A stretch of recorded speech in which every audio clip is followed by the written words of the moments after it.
4-ші сынып қазақ тілі мен әдебиеті пәнінен қоршаған ортаны қорғау ортақ тақырыбы бойынша 3-ші тоқсанға арналған жиынтық бағалау тапсырмалары.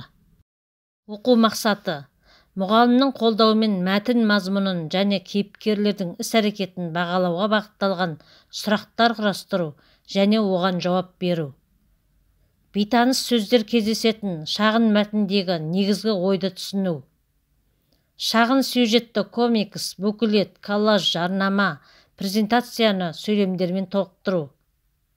Сөйлемдегі сөздердің орын тәртібін сақтап, жай және құрмалас сөйлем құрастыру. Оқылым. 1-ші тапсырма. Мәтінді оқы, тапсырмаларды орында.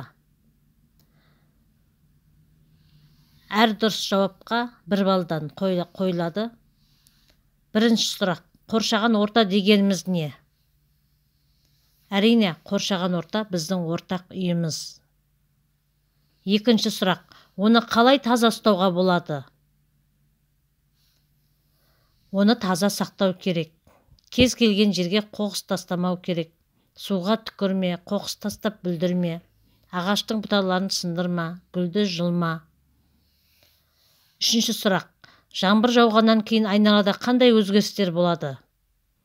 Жаңбыр жауғаннан кейін ағаш жапырақтары шаңнан тазарады. Өсімдіктер жайқалып, жап-жасыл күйге енеді. Мәтін не туралы? Әрине, тазалық, табиғатты қорғау керек.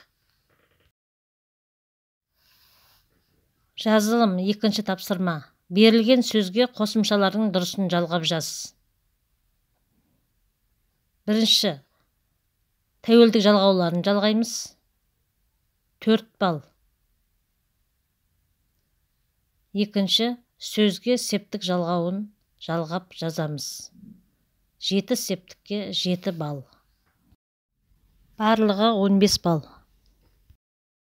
Менің каналыма тіркеліп, осы тапсырманың толық нұсқасын жауабымен бірге алуға болады.